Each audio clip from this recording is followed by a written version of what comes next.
Usamos la línea recta y yo sigo con el círculo y sigo con la línea. Amén. Y hasta que terminemos esta enseñanza vamos a estar hablando sobre la condición del hombre, cómo se manifiesta el hombre con relación a lo que es el círculo y lo que es la línea, una línea que es correcta, una línea derecha, una línea straight. En la clase pasada dijimos que el círculo inicia siempre con un punto. Lo trazamos y vuelve otra vez al su mismo lugar de origen. No tiene rotura, el círculo termina en el punto y vuelve otra vez al punto. Lo contrario de la línea recta, que la línea recta se inicia en un punto, pero ustedes no ven dónde termina. La línea terminó porque no había más espacio donde podía ser trazada. Si ustedes trazan un círculo, ustedes mismos lo trazan de un punto, vuelve otra vez y hacen el círculo, ¿verdad? Pero la línea, ustedes trazan una línea ahí de donde ustedes están y la línea va a seguir. Si ustedes siguen, la línea sigue. Amén. ¿Qué queremos representar con esto, mis amados hermanos? Que una vida que no ha sido transformada, renovada, cambiada por la palabra de Dios mediante el Espíritu Santo, se convierte en un círculo de repetición, se convierte en un círculo de una rueda de la vida, un círculo vicioso. Y eso va a traer como consecuencia lo que se llama el patrón de maldición. Como estamos hablando sobre la sanidad interior, nosotros vamos a ir mirando dentro del círculo qué será el patrón de maldición, qué es la repetición y la constancia de una misma situación. Vamos a mirar eso y luego también vamos a irnos a la recta numérica, a la recta, y vamos a ver que en la recta lo primero que se representa es una vida transformada Amén. por Dios. Luego la renovación. Luego vamos a ver la dirección recta y correcta, la determinación y la decisión y el buen manejo de los conflictos. Cuando la persona ha sido renovada, transformada por la palabra de Dios, los efectos que va a haber en la vida, o sea, la manifestación que se van a demostrar en las acciones, en las actitudes, es el resultado de lo que estamos mirando en este pequeño bosquejo. Amén. Tenemos nosotros también que hablamos en la enseñanza pasada que el fin principal de el Señor al hablar a través del apóstol Pablo nos dice que el propósito de una vida sana, íntegra delante de Dios es para que seamos firmes, perfectos y completos en todo lo que Dios quiere. ¿Qué es todo lo que Dios quiere?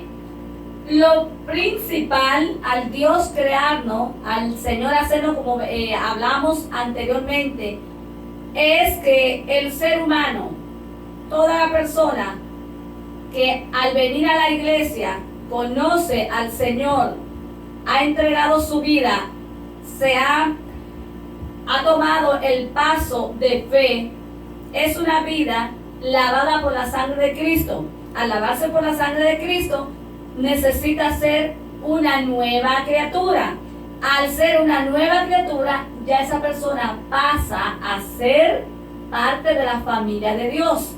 Y al ser la familia de Dios, el reino de Dios mora en la vida, en el corazón. No mora aquí todavía el reino de Dios, no lo vemos visiblemente, pero ya el reino de Dios, según Romanos, el apóstol Pablo hablando en el capítulo 14, en el versículo 17, nos dice que el reino de los cielos no consiste ni en comida ni en bebida, sino en justicia, en gozo y en paz en el Espíritu. Que eso es la vida del reino.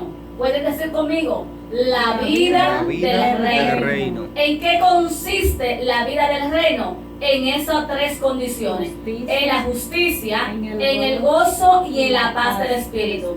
Un ser humano, un individuo que venga a los caminos del Señor y no tenga esas tres condiciones en su vida, o esas tres bendiciones, que se revisen, porque el reino de Dios no está siendo parte de su vida. Así es.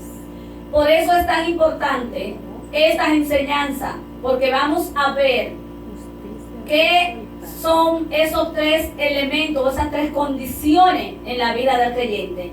Andar en justicia, que cuando un creyente o un individuo, un ser humano, anda en justicia, cuando hace todo lo que le agrada a Dios, lo que es recto a los ojos de Dios. Aleluya. Eso es andar en justicia, ser justo.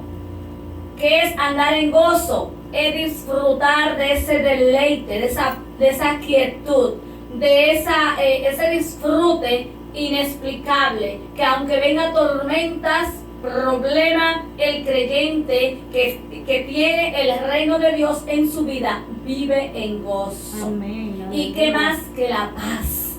El mundo, la sociedad donde estamos y muchas veces en los hogares no hay paz. Así es. Pero usted y yo que somos parte de este reino, que tenemos la vida del reino y nosotros tenemos que manifestar esos frutos del reino, que es la justicia, que es el gozo y es la paz. ¿Cómo definimos la paz? En el reposo, amén, en el bienestar, amén, en la quietud. Eso es paz. Así es. La paz trae felicidad. La paz es felicidad. Amén. La paz es bendición, porque cuando tú estás en paz, lo primero es que tu ser está en ese reposo y en esa quietud. Que no te Aleluya. Ansiedad, amén. Y cuando hay paz, hay seguridad, hay tranquilidad, no hay esa tensión, no hay esas emociones descontroladas, no hay esas ansiedades, no hay insomnio, no hay inquietudes, porque todo eso es parte de una vida que demuestra que no hay paz.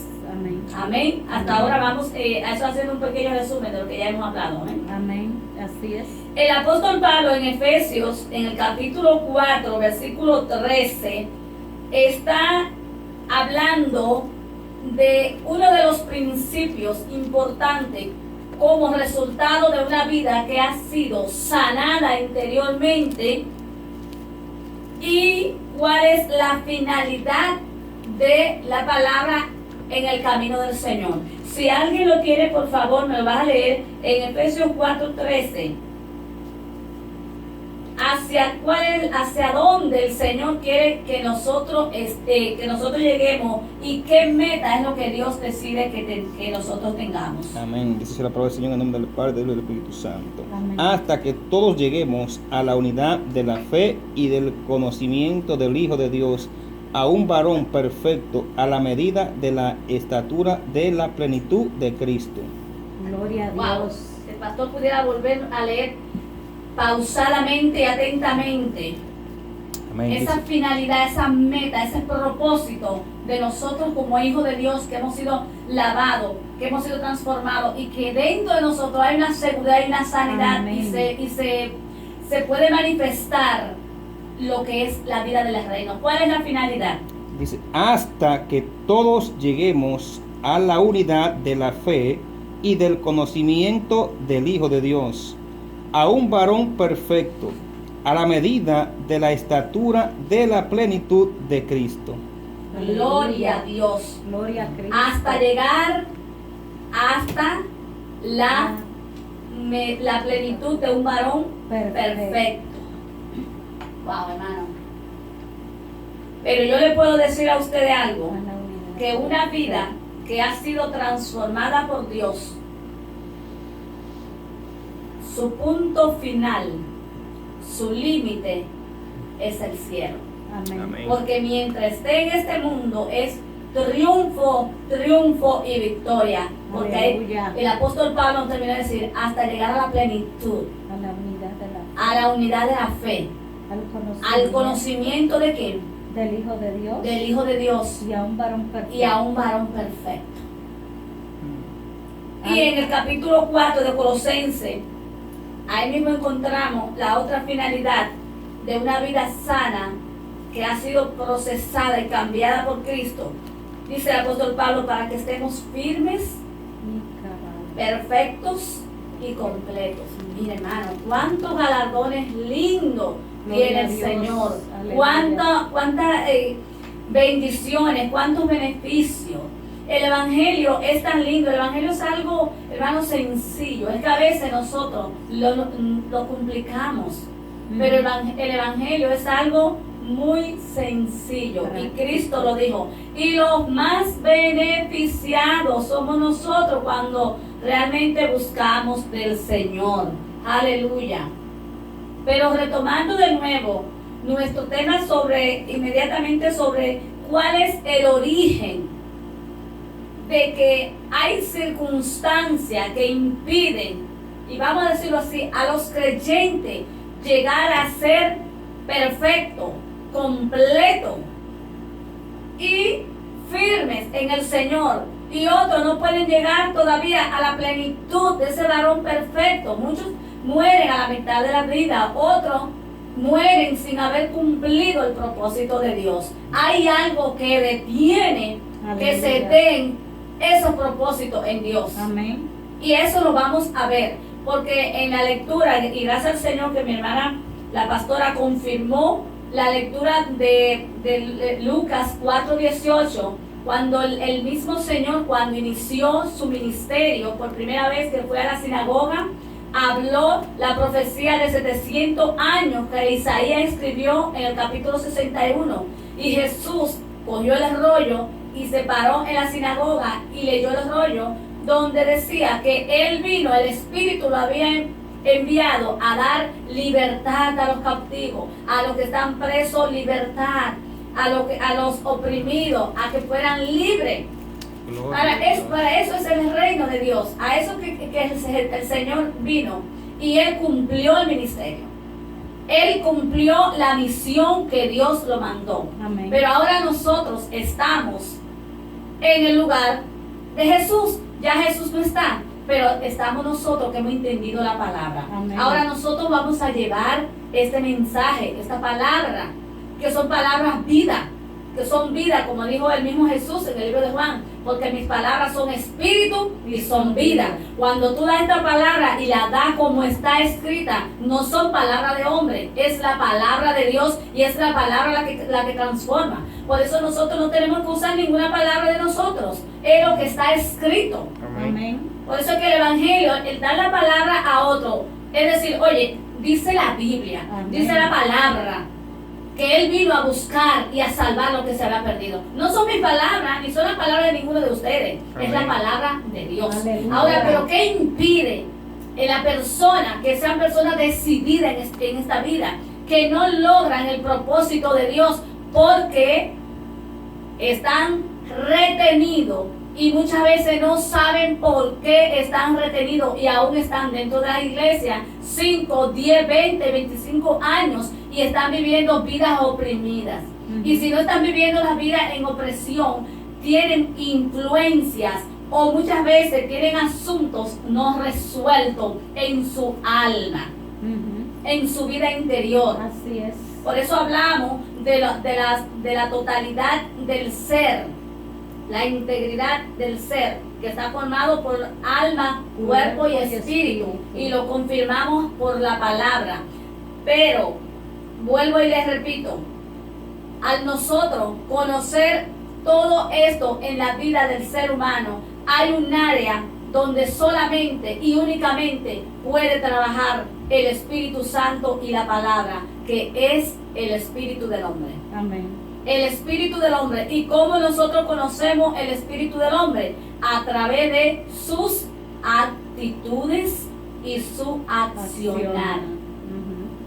Entonces, ¿cómo conocemos esas actitudes de la persona que cuando hacen algo piensa que lo están haciendo correctamente y nosotros a través de la luz del Espíritu sabemos que está mal. Entonces yo lo vuelvo a ustedes a llevar al círculo.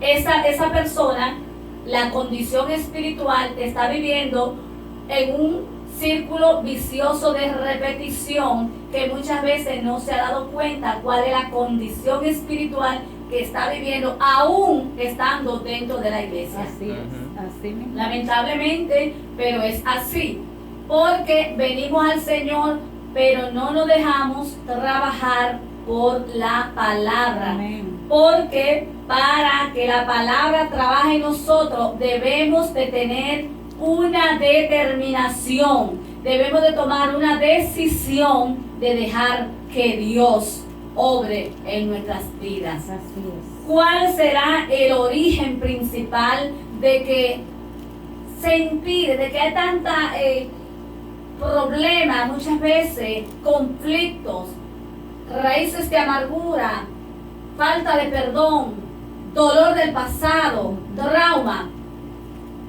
Algo pasó desde el principio y que no podemos dejar de irnos a la palabra para confirmar que la raíz de todo dolor, de todo trauma, de toda falta de perdón, nosotros la vamos a encontrar en Génesis capítulo 3, versículo 15. Voy a darle 2 citas y con esas 2 citas nosotros vamos a iniciar en esta noche sobre el origen de las heridas y el dolor y todo lo que se puede añadir viene, hermanas, desde el principio, desde Génesis. El mismo Dios fue quien estableció que entre el hombre y la simiente que venía de la mujer iba a haber una enemistad entre ¿quién? Vamos a leerlo, vamos a estar claros. Génesis 3:15. Y pondré, amén. Amén. Amén. En nombre de Jesús, en la palabra. Amén. Y pondré enemistad entre ti y la mujer, y entre tu simiente y la simiente suya. Esta te herirá en la cabeza, y tú le herirás el calcañar. Amén. Y pondré, quien puso, quien estableció, quien determinó y quien delegó por orden. Hablando aquí fue Jehová Dios. Fue quien estableció que entre la mujer y entre su simiente, entre la semilla de la mujer, refiriéndose a Jesús, y la simiente suya, esta te herirá en la cabeza. Está hablando aquí del diablo, de Satanás. Le explicaba a ustedes que Satanás lo que significa es adversario. Su nombre era Lucifer. Eso en Génesis, en Ezequiel, en Isaías lo describe que era el ángel de luz, pero se rebeló contra Dios y el mismo Dios le llamó Satanás, enemigo y adversario. En este versículo, el mismo Dios está estableciéndole la sentencia del diablo, diciendo que puso enemistad. No hay acuerdo entre la luz y la tiniebla. Donde hay luz y la tiniebla no pueden estar juntos. Así es. Porque no hay comunión. Las tinieblas no pueden mezclarse con la luz. Lo oscuro y lo blanco en Jesús, en la palabra, en Dios, no hay mezcla. Así es. En Dios no hay mezcla. En Dios no se mezclan los colores para hacer blanco con negro que de gris. En el Señor, en Jesús, todo tiene que ser claro, Amén. puro. Amén. No se mezcla lo puro con lo santo, ni lo santo para Dios con lo inmundo. No, porque están separados completamente.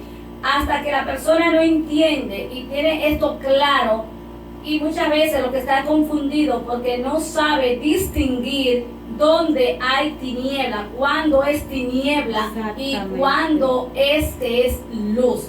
Y eso se está dando mucho entre las personas que tienen un espíritu de confusión, que no sabe cuándo están siendo ministrados por el diablo y cuándo es Jesús el que está hablando. Así es. Entonces la persona vive en un espíritu de confusión. Y esto lo vamos a ver, miren, vámonos un poquito más atrás y nos vamos a estar moviendo en esa cita en Génesis, en el capítulo 2, versículos 8 y 9.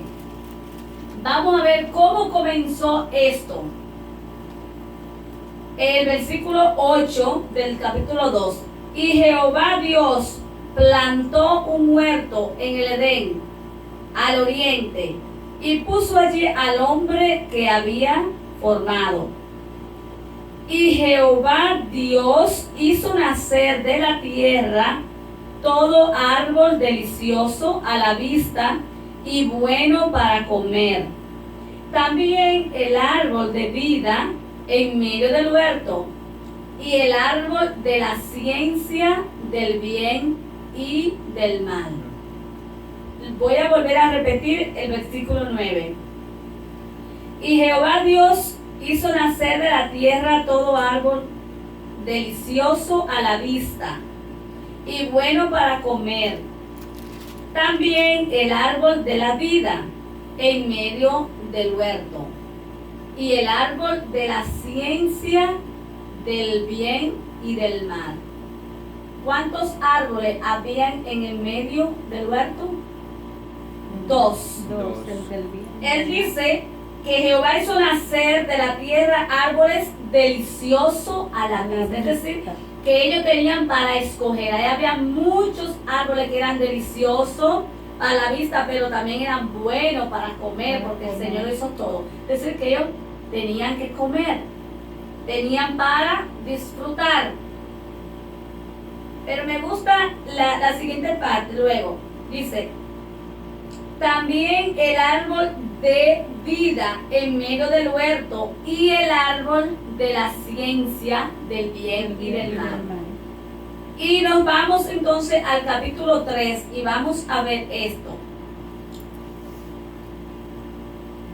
Pero, el número 3:3, pero del fruto del árbol que está en medio del huerto, dijo Dios, no comeréis de él, ni le tocaréis para que no muera. ¿Quién fue que dio todas esas órdenes? Jehová Dios. Jehová Dios. Toda esa situación, hermano, que se ha producido, vemos aquí que su inicio está desde el huerto del Edén. Amén.